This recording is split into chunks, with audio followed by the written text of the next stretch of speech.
मैं भी एक छोटा मोटा कथावाचक हूँ। अच्छा।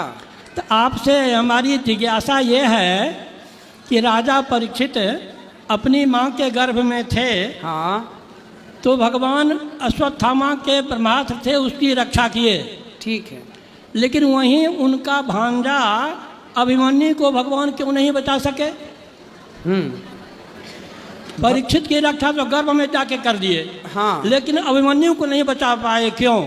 भगवान चाहते तो बचा लेते। हाँ क्योंकि गुरु जी के पुत्र को भी, मरा हुआ पुत्र को जीवित करके लौटाया है। हाँ माता देवकी के 6 पुत्रों को जीवित करके लौटाए। हाँ तो भगवान तो चाहते तो कर लेते, हाँ। पर भगवान ने जान करके नहीं बचाया। अच्छा, क्यों?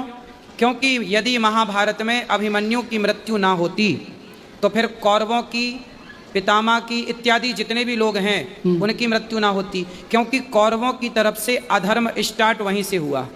अधर्म से मारा ना अभिमन्यु को कौरवों ने। तो कौरवों ने जब अधर्म से मारा तो वहीं से उनके पाप का घड़ा भरा, और पाप का घड़ा जब तक नहीं भरता तो भगवान अंत कैसे करते? तो किसी ना किसी उन कौरवों के नाश के लिए अभिमन्यु को अपना बलिदान देना पड़ा। क्योंकि कई बार आपने देखा होगा, बड़ी मछली को फंसाने के लिए मछली का ही दाना डाला जाता है। हाँ। कांटे में मछली को ही ना डाला जाता है, तब बड़ी मछली उस छोटी मछली को खाने आती है और फंस जाती है। तो अभिमन्यु वो छोटी मछली बन गए, जिस छोटी मछली के चक्कर में सारे बड़ी बड़ी मछलियां फंस गईं और सबने उस चक्कर में अधर्म किया। अभिमन्यु को मारने के लिए सारी हदें पार कर दी कौरवों ने। भगवान ने कहा अच्छा मार लो, तुम हमारे एक को मारोगे ना, हम तुम्हारा सर्वनाश कर देंगे, तुमने अधर्म किया है ना। यदि अभिमन्यु ना मरते तो फिर ये बताओ, फिर दुर्योधन कैसे मरता? दुर्योधन की जांघों पे बाण प्रहार किया गदा का, तो दुर्योधन की जांघों पे गदा नियम, गदा युद्ध का नियम था कि आप जांघों पे नहीं मार सकते। बलराम जी ने इसका विरोध किया था। तो भगवान ने बलराम जी को यही तो समझाया था कि इस दुर्योधन ने निहत्थे अभिमन्यु को मारा, तो जब इसने अधर्म किया तो इसके लिए भी अधर्म होगा। अधर्मी को अधर्म से मारना, हर बार अभिमन्यु का उदाहरण दिया गया। तो भगवान ने खुद चाहा कि अभिमन्यु की इतनी ही आयु थी, और सच बताएं अभिमन्यु इतने के लिए ही आए थे, इस लीला के लिए ही आए थे। इसलिए भगवान ने कहा कि बहन, यदि मैं तुम्हारे बच्चे को बचाता हूँ तो आने वाले युगों की बहनें कहेंगी कि अपने भांजे को बचाया, क्या कन्हैया हम तुम्हारी बहन नहीं हैं, हमें नहीं बचाओगे। इसलिए भगवान इस प्रकृति के नियम को भी तो नहीं बदलना चाहते थे। ये मृत्यु लोक है। फिर एक अभिमन्यु को बचाते तो फिर सारी बहनें बोलती हैं कि हमारे बच्चे को भी बचाओ। तो भगवान फिर प्रकृति के नियम से, जो मृत्यु लोक बना है उस नियम से भगवान कैसे समझौता करते? इसलिए मृत्यु लोक में सबको मरना है, तो इसलिए भगवान ने नहीं बचाया कि देखो भाई, कल आप ना रोना कि जब आपके परिवार में कोई जाए, देखो भगवान बोले कि मेरा भी भांजा गया, इस मृत्यु लोक में आए हैं तो मरना पड़ेगा। इसलिए इस मृत्यु लोक की मृत्यु को सार्थक भी तो बनाना था। भगवान ही अपने बनाए नियम बदलते तो फिर लोग आरोप लगाते ना कि वाह, अपने भांजे के लिए तो आपने तोड़ दिया नियम, तब ये मरा है तो इसके लिए भी आप तोड़ो। इसलिए भगवान ने कहा कि जो कर सकते थे, गुरु जी का बेटा जिंदा करके दिखाया कि देखो मैं मनुष्य नहीं भगवान हूँ। माँ के वचन को काट नहीं सकते थे, इसलिए उनके 6 पुत्रों को जीवित किया, लेकिन जितना कर सकते थे उतना किया। बाकी अभिमन्यु की इतनी ही आयु थी। बहुत बहुत धन्यवाद। दूसरा प्रश्न यह है कि जब अश्वत्थामा द्रौपदी के 5 पुत्रों की हत्या कर दिया जी, और अर्जुन अश्वत्थामा को पकड़ के ले गए द्रौपदी के पास। हाँ, बोले कि ये तुम्हारे 5 पुत्रों का हत्यारा है, इसकी क्या सजा होना चाहिए, तुम अपने मुंह से सुनाओ जी। तो द्रौपदी बोली कि इन्हें छोड़ दो।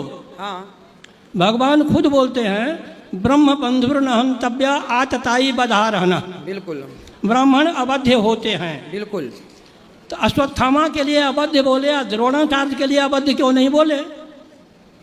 द्रोणाचार्य जी, देखिए ऐसा है, द्रोणाचार्य जी ने गलतियां की। ब्रह्म बंधुर न हंतव्य तताई बधारणा मयैवो भयमामनातम परिपाहि अनुशासनम। हाँ, भगवान कृष्ण कहते हैं कि ब्राह्मण को कभी मारना नहीं चाहिए और आताताई को कभी छोड़ना नहीं चाहिए। हाँ। तो ये जाति से तो ब्राह्मण है अश्वत्थामा, पर कर्मों से आताताई है। अब सवाल आप कर रहे हैं कि जब ब्राह्मणों को मारना नहीं चाहिए तो फिर गुरु द्रोणाचार्य को क्यों मरवाया गया? हाँ। क्योंकि गुरु द्रोणाचार्य जी ने गलतियां की। गलती क्या की कि अपने शिष्य से अंगूठा मांग लिया, एकलव्य से। अच्छा। अब आप हमें पढ़ाओ, आप हमें शिक्षा दो, और पढ़ा करके आप हमसे अंगूठा मांग लो, कि तुम अपनी विद्या का कहीं प्रयोग ना कर सको, तो क्या ये गुरु का धर्म था? बताइए। धर्म तो नहीं था, लेकिन छल से सीख लिया था ना। कोई बात नहीं, भले छल से सीखा, तो विद्या ही तो सीखा था। अपराध क्या किया था उसने? विद्या सीखना क्या अपराध था? नहीं, उनकी प्रतिज्ञा थी, ब्राह्मण के सिवा किसी अन्य को हम नहीं पढ़ाएंगे। क्यों ऐसी प्रतिज्ञा ली? ये प्रतिज्ञा भी गलत थी। क्यों नहीं पढ़ाएंगे? शिक्षा पर सबका अधिकार है, तो क्यों नहीं पढ़ाएंगे? क्या निषाद राज को नहीं पढ़ाया वशिष्ठ जी ने? क्या परशुराम जी ने कर्ण को नहीं पढ़ाया? फिर क्यों आप ऐसी प्रतिज्ञा उल्टी सीधी लेंगे? और जब आप पितामह, जब गुरु द्रोणाचार्य गुरु होकर के आपने एक शिष्य का अंगूठा काटा, अंगूठा कटवाया, तो फिर आपका गला तो कटेगा, क्योंकि आपने जो किया है वो भरपाई तो को ना काहू को सुख दुख कर दाता, निज कृत कर्म भोग सब भ्राता। ये सब कर्मों का दंड है। गुरु द्रोणाचार्य ने जो कर्म किए, भारी सभा में द्रौपदी की जब साड़ी उतर रही थी, तो वहां गुरु द्रोणाचार्य भी तो बैठे थे। क्यों नहीं सिर काट दिया दुशासन का? क्यों नहीं तलवार उठाई? आप तो विद्वान भी थे, आप तो योग्य भी थे, आपके बाणों का तो कोई मुकाबला भी नहीं कर सकता था, तो क्यों नहीं? आप गुरु थे तो क्यों नहीं अपनी चेली का तुमने रक्षा किया? भाई तुम्हारे शिष्य की बहू तो थी, तो गुरु तो पिता होता है, तो वो द्रौपदी इस रिश्ते से बहू लगी ना, पुत्र की पत्नी, पुत्र वधू लगी ना, तो पुत्र वधू की लाज लुट रही है और वो बुला भी रही है कि गुरु द्रोणाचार्य बचाओ। आप क्यों नहीं बचा रहे हैं? क्या वो धर्म था? तो अधर्म किया था, तो अधर्मी को अधर्म से मारना ही धर्म है। यही कृष्ण की नीति है। वाह, धन्यवाद। समझ में अच्छा, आ गई? तीसरा एक तो और है छोटा सा। हाँ हाँ अभी अभी आपने कहा हाँ कि गुरु कोई भगवान नहीं होते हैं, हाँ, मार्गदर्शक हैं। ठीक है। लेकिन श्लोक बनाने वाले श्लोक बनाए हैं कि गुरुर ब्रह्मा गुरुर विष्णु गुरुर्देवो महेश्वर गुरु साक्षात पर ब्रह्म तस्मै श्री गुरुवे नमः। हाँ। साक्षात पर ब्रह्म क्यों बोला? इस श्लोक का अर्थ आप क्या करते हैं बताइए? हाँ? इस श्लोक का अर्थ आप कैसे करते हैं? हम ये करते हैं, अर्थ गुरु हमारे ब्रह्मा विष्णु शंकर के सदृश हैं और परब्रह्म के समान हैं। अब हम क्या अर्थ करते हैं, सुनो। हाँ। गुरु कौन है? गुरुर ब्रह्मा, ब्रह्मा ही गुरु हैं। अच्छा। गुरुर विष्णु, हाँ। भगवान विष्णु ही गुरु हैं। गुरुर्देवो महेश्वरा, हाँ। साक्षात शिव ही गुरु हैं। गुरु साक्षात परब्रह्म, पारब्रह्म परमात्मा श्रीमन नारायण ही हम सबके गुरु हैं। कृष्णम वंदे जगत गुरुम। अब बात यह आई कि गुरु गोविंद दो खड़े काके लागू पाए, बलिहारी गुरु आपने गोविंद दियो बताए। हाँ। ऐसा है कि एक बार क्या हुआ, गुरु और शिष्य दोनों खड़े थे, तभी गुरु जी के पास भगवान आए। तो अब भगवान भी आ गए और गुरु जी भी आ गए, और चेला आया। अब चेला ने देखा भगवान जी भी खड़े और गुरु जी भी खड़े, चेला कंफ्यूज हो गया। चेला को लगा प्रणाम किसे करूं? तब गुरु जी ने कहा, तब भगवान ने कहा, गोविंद दियो बताए, भगवान ने कहा कि बेटा पहले गुरु जी को प्रणाम कर, क्योंकि इनके द्वारा तू मुझ तक पहुंचा है। अब ये बताओ, भगवान ने कहा कि पहला प्रणाम गुरु को करो, तो पहला प्रणाम तो गुरु को ही करना चाहिए। हमारी श्री संप्रदाय में पहला प्रणाम गुरु को ही होता है, दूसरा प्रणाम भगवान को होता है। हाँ। लेकिन गुरु भगवान से कम नहीं है, पर आप गुरु को भगवान भी तो नहीं कह सकते।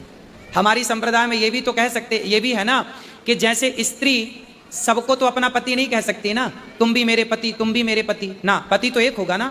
जब पति एक है, दो नहीं हो सकते, तो भगवान एको ब्रह्म द्वितीयो नास्ति, जब ईश्वर एक है तो फिर दूसरा कोई भगवान कैसे हो सकता है? भगवान तक पहुंचाने का एक रास्ता देते हैं गुरु। भगवान से कम, मैं भी अपने गुरु को भगवान से कम नहीं मानता, लेकिन भगवान तक पहुंचाने वाले गुरु जो हैं, भगवान अलग हैं, गुरु अलग हैं। लेकिन जब आप उस तत्व की दृष्टि से देखेंगे तो आप ठीक है कि वहां पहुंच गए, उस दृष्टि से देखा तो गुरु और ईश्वर को एक मान लिया। इसी चक्कर में फ्रॉड तो हो गए, बहुत सारे गुरु घंटाल अपने को भगवान कहने लग गए, अपनी पूजा करा रहे हैं। अब भगवान की पूजा कोई नहीं कर रहा, गुरु की पूजा कर रहे हैं, तो अब बताइए इनका उद्धार होगा? आजकल लोग गुरु के चक्कर में भगवान की पूजा नहीं कर रहे हैं। अब बताइए, नारद जी गुरु हैं, नारद जी ने मंत्र किसे दिया? ध्रुव जी के गुरु कौन है? नारद जी हैं। तो नारद जी जैसे गुरु मिले तो ध्रुव जी ने नारद जी के पांव तो पकड़े, मंत्र तो लिया, पर ध्यान भगवान का करके भगवान को पाए ना। क्या ध्रुव जी ने नारद जी को ही भगवान मान लिया कि आप ही भगवान हैं? जब ध्रुव जी नारद जैसे गुरु को पा करके जब उन्होंने भगवान में मन लगाया, तो हम भी गुरु को पा करके भगवान में ही मन लगाएं। सही है? सही हाँ। सही है? हाँ हाँ सही है। आप संतुष्ट हुए? हाँ ठीक है। पूरे संतुष्ट हुए कि थोड़े? पूरा नहीं, पूरा संतुष्ट नहीं हुए। तो बताइए कैसे होंगे पूरे संतुष्ट? और हमारे जैसे बहुत जिज्ञासु लोग ना हैं, ना आप बताइए। ये लोग भी प्रश्न करना चाहते हैं। नहीं आप और कर लीजिए, आप संतुष्ट नहीं हुए तो कर लीजिए, हम और समझाएं और कह दें आपसे। आपको क्या समझाएं, आप तो हमारे पिता तुल्य हाँ हैं। बताइए क्या पूछना है। अच्छा, तब तक में याद कर लेते हैं। अच्छा, गुरु जी राधे राधे। राधे राधे। आप